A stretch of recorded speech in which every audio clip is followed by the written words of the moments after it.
Hallo Freunde, die Insel Réunion ist ein kleines Stück Frankreich im Indischen Ozean. Sie ist durchdrungen von europäischer Aristokratie an Aktivitäten und afrikanischem Flair. In fast jeder Stadt dieser Insel kann man luxuriöse Villen im Kolonialstil sehen, alle Verkehrsschilder und Informationstafeln sind vorhanden auf Französisch geschrieben. Heute verraten wir Ihnen, was diese Insel so interessant macht und stellen Ihnen eine der teuersten Touren in der Geschichte Frankreichs vor. Es ist direkt im Meer gebaut.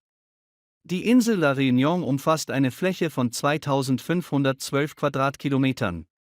Dies ist ein Gebiet vergleichbar mit einem europäischen Staat wie Luxemburg. Wer es auf der Karte schnell finden möchte, muss sich am 700 Kilometer entfernten Madagaskar orientieren. Lange Zeit gelang es Réunion, seinen gesegneten Zustand zu bewahren, aber die Situation änderte sich im 10. Jahrhundert, als arabische Schiffe an seinen Küsten ankamen, übrigens auch mit der Besiedlung der Insel durch Araber. Sie ließen sich zu Beginn des 16. Jahrhunderts Zeit. Die Portugiesen trafen auf der Reunion ein, angeführt vom Seefahrer und Pionier Diego dieser Reunion. In den folgenden Jahren begannen auch Araber, Inder, Afrikaner und Chinesen hierher zu kommen, wodurch die Insel zu einer Mischung verschiedener Nationen und Kulturen wurde und eine eigenständige Nation der Priolos mit eigener Sprache und eigenen Bräuchen entstand. Ins Gesicht! Im Jahr 16142 befand sich Sierra Union unter französischer Verwaltung, in den folgenden Jahren stand es mehrmals unter den Protektoraten verschiedener Länder. Es änderte seinen Namen, hatte aber von 19.146 bis heute den Status eines französischen Überseedepartements. Somit ist auch die Europäische Union ein Teil des Landes. Die in seinem Hoheitsgebiet verwendete Währung ist der Euro. Gleichzeitig liegt die Insel 9000 Kilometer vom europäischen Territorium Frankreichs entfernt.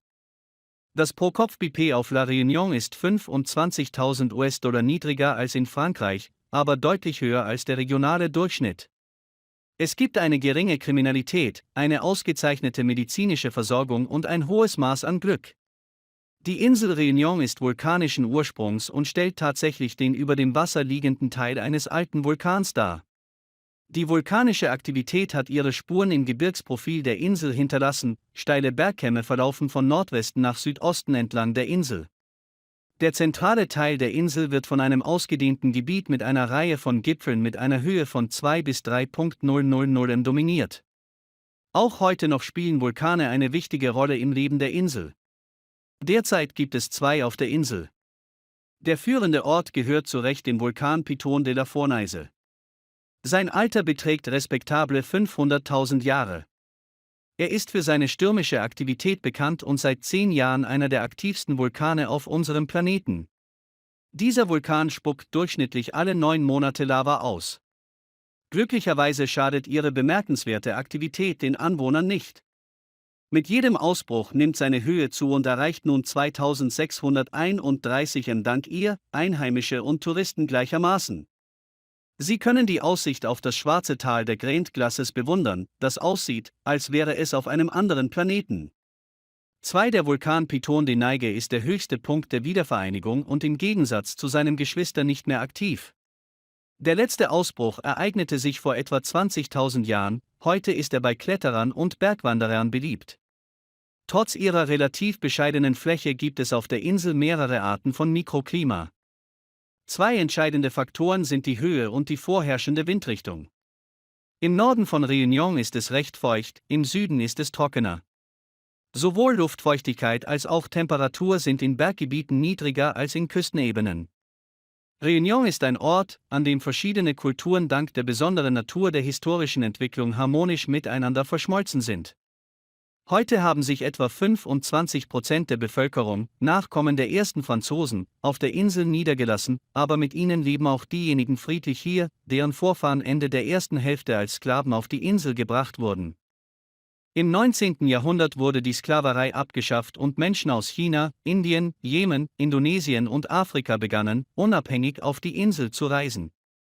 Hinter den Arbeiten auf Réunion steckt natürlich ein starker französischer Einfluss. So hat die Westküste der Insel beispielsweise eine unheimliche Ähnlichkeit mit der Côte d'Azur, während die Ostküste fast keine Ähnlichkeit aufweist.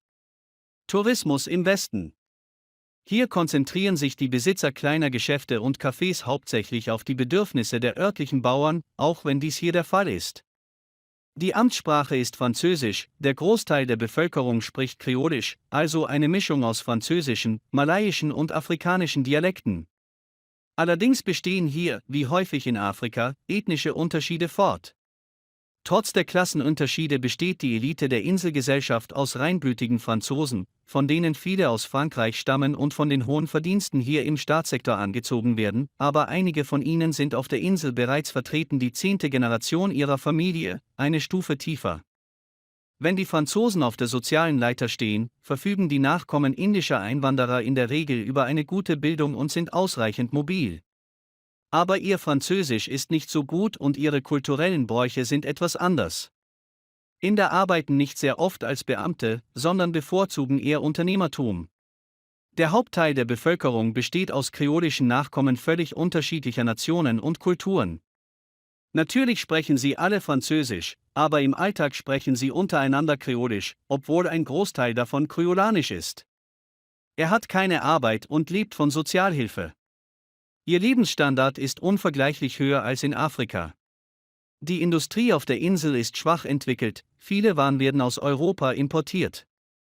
Die wichtigste landwirtschaftliche Nutzpflanze ist Zuckerrohr, und zu Beginn des 19. Jahrhunderts begann man mit der Anlage von Zuckerrohrplantagen. Dank der Engländer, die die Insel für kurze Zeit bewirtschafteten, wird neben traditionellem Zucker, aus dem Rum für den Export hergestellt wird, zusammen mit Vanille, Karkostextrakt und anderen Arten exotischer Gewürze auch Kaffee angebaut. Ein Teil der Bevölkerung verdient seinen Lebensunterhalt durch Fischerei, Schafzucht und Arbeit in der Tourismusbranche. Es hat sich in den letzten Jahren auf der Insel rasant entwickelt. Es gibt ausgezeichnete Straßen auf Réunion, aber es ist nicht die beste Idee, sie mit wahnsinniger Geschwindigkeit zu befahren. Es gibt überall Kameras und es ist leicht, ein Bußgeld für die Überschreitung der Geschwindigkeitsbegrenzung zu bekommen. In den Städten gibt es enge Straßen, in denen oft Einbahnverkehr herrscht, und kostenloses Parken ist nur vor Supermärkten erlaubt. Autos gibt es auf der Insel viele, so dass Staus an der Tagesordnung sind. Darüber hinaus ist die Einwohnerzahl der Insel mit 860.000 nicht die niedrigste. Eine alte Straße verbindet die beiden größten Inselzentren.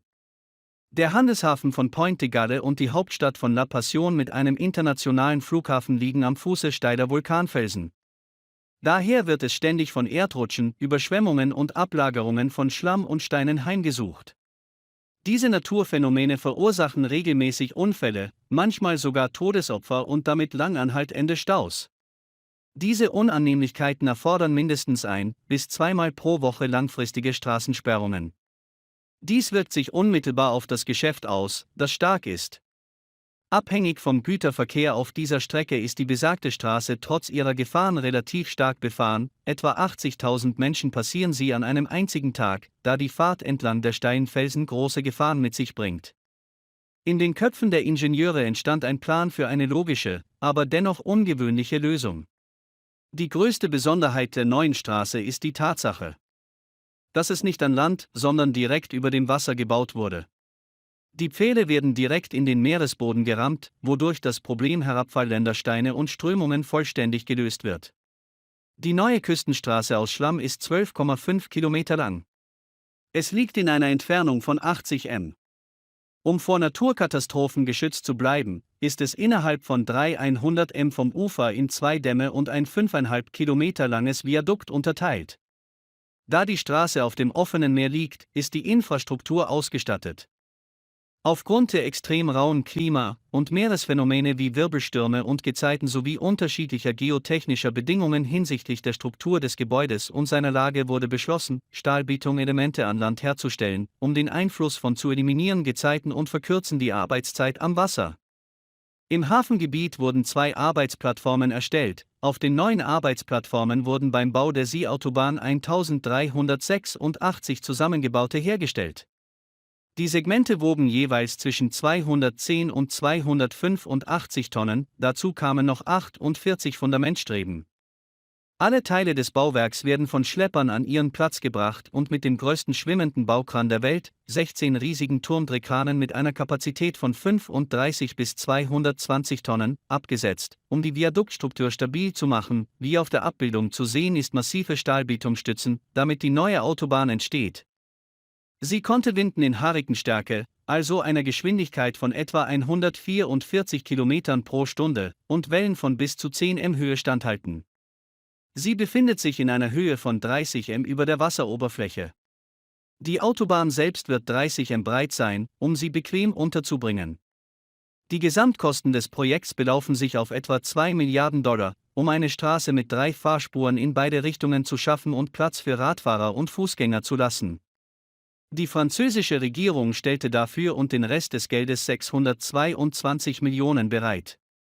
Es wurde aus verschiedenen Quellen bezogen, beispielsweise von privaten Anlegern von IZ-Fonds der Europäischen Union. Der Bau dieser bemerkenswerten Straße im Meer sollte bereits im Jahr 2020 abgeschlossen sein, aber aufgrund der Pandemie hatten die Bauherren bis zu diesem Datum keine Zeit, sie fertigzustellen. Man kann aber schon jetzt mit Sicherheit sagen, dass dies eine der ungewöhnlichsten Autobahnen auf einer sehr bemerkenswerten Insel ist. Die Insel Réunion gehört zu jenen Ecken des Landes, die man ohne Bedenken das Paradies auf Erden nennen kann. Atemberaubende Natur trifft hier auf gastfreundliche und herzliche Menschen. Leute, und das sind alles Freunde. Wenn dir das Video gefallen hat, gib ihm ein Like, schreibe Kommentare und bis bald wieder.